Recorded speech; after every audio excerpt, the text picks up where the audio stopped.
Your name is on all those shirts. What's that like? Yeah, it's pretty awesome. This is my third year doing the Citi camps, and it seems like it's gotten bigger and bigger and more kids every year. And they just do an outstanding job. It's such an organized camp, and got a shout out to all the volunteers out here helping coach the teams and spending their day on the field trying to help kids get better. And 2 minutes. So 2 minutes, coaches. 2 minutes. Can you put yourself back at their age when you were learning the fundamentals? Yeah, when I was younger, I went to camps at Cal State Fullerton all the time. So they would have, they would have 4 or 5 camps in the summer. I think I went to all of them. They would have a camp in the winter. I'd go to that camp. By the time I was 12 years old, I started working the camps. I had gone so much. So it's really a good experience for the kids to get around people that they don't know. They're on teams with kids that they don't know, create some interactions with some unfamiliar faces, and really just a great day to get out and play baseball. What's it like for you personally, interacting with the kids and having this day? It's fun. I have a blast coming out here and messing around with the kids and joking around. I've seen a couple, a Diamondbacks hat and a Rockies hat and a Twins hat so far. So give them a little bit of hard time for not wearing the right hat, obviously, out here. But seeing the kids and how good they are at baseball, and there's a lot of talent out here every year, and it's just fun to watch. And it's a refresher of those days when I was a kid, just coming out and having fun. Diving around, getting dirty, just because I love playing baseball so much. Do you notice like there's the kids know more now as far as like baseball skills and different things than they did before? Yeah, I think the access to the game is way better now than it used to be. When I was a kid, you could wait for a couple games on TV. You could watch the Cubs on TBS or the Braves were always on TBS and the Cubs were always on WGN, and you hope that you get to see the Dodger game or something in LA. So now you open up your iPad and you can watch every game on the MLB app, and you can watch college games, you can watch minor league games. There's so much access to baseball now. It's unbelievable, and you just turn around and take a look and you watch kids and you can see who their favorite players are just by watching them swing a bat, or how they're pitching on the mound. You'll go to the pitching station and you'll see kids doing the Kershaw, come and set up above their head because that's who they watch on TV, so they want to mimic them. And that's how it was when I was a kid. You're in the backyard, and everyone was Ken Griffey Jr. when I was growing up, even though I was right-handed. I still wanted to be Ken Griffey Jr., so it's pretty cool. What's more exhausting, playing a baseball game or running this camp?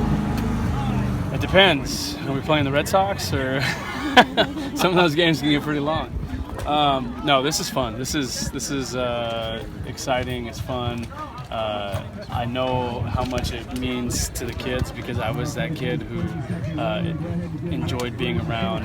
I was around college guys at the camps I went to. So, the goal out here is to try to grow the game of baseball and try to create dreams for more kids, and anything that I can do to leave an impact and hopefully create a dream for a kid and make them work harder or longer or get a scholarship to go to college. I'm all for that. Is it so crazy to see the looks in their faces, realize that you were in this place before, looking up to someone like you? But yeah, it is, and I've had a couple kids just come up and give me a big hug this morning and say that, oh, you're my favorite player, I love watching you play, and stuff like that is pretty humbling, and because in my opinion, I'm just a kid just like they were, just a little bit older, so it's cool, and like I said, it's all about them. It's all for the kids to get out here and try to grow their dreams, and hopefully we'll see a lot of these kids on the Major League field one day. When you were giving instruction, you mentioned getting into kind of a basketball position. How important is it for kids to play multiple sports growing up instead of focusing on just one early on? Yeah, I think it's huge. I think, we talked earlier about the access to baseball and being able to watch it all the time. And I think one of the things that's happened now, especially in California, Florida, Texas, where you pretty much have good weather year-round, is baseball gets crammed down kids' throats for 12 months a year. And I think it's good to take a break from it and get into other sports and it really is a different type of athleticism when you're playing basketball, a different type of athleticism when you're playing soccer, when you're playing football, anything different. I played roller hockey when I was growing up for a couple of years, so even that was different. But then also what it does is it gives you that 3-month break from the game, and it makes you kind of like yearn to get back out on the field, and you have that sense of, oh, it's baseball season again.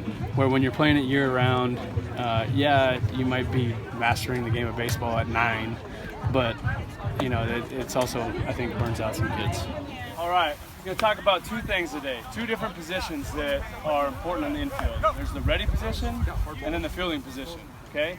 2 very important positions, but 2 completely different ones, all right? One of the biggest things I see when I go watch young kids play is when they get in their ready position, they're all the way down here, glove on the ground, down low, right? How many times in a game does the ball get hit right to you? Sometimes, but not very often, right? A lot of times you got to be athletic, you got to move around, you got to go right, you got to go left, you got to go backwards. So what we want to do in our ready position is be in the most athletic position we can be in. Anyone here play basketball? Yeah, when you're on defense and you're guarding somebody, are you all the way down here on the ground?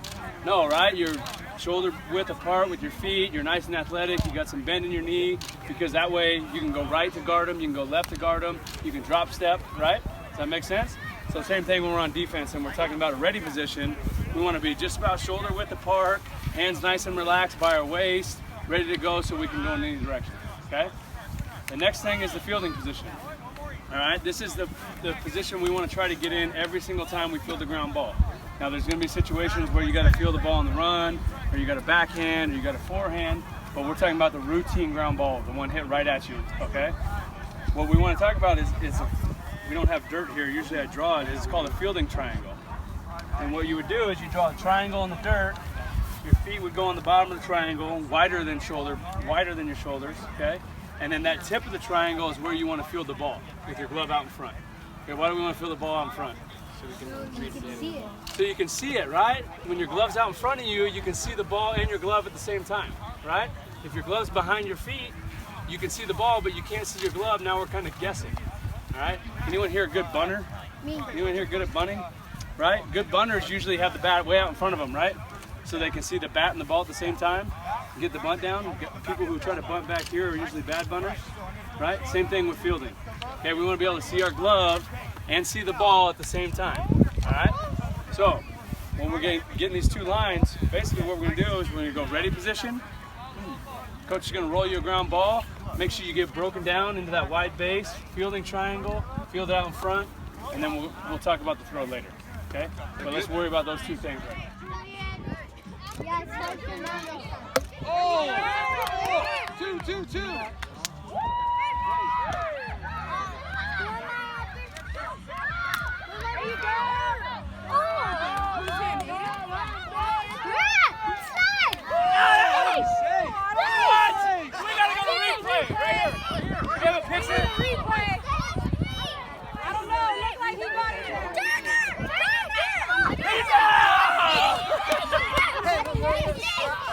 Here we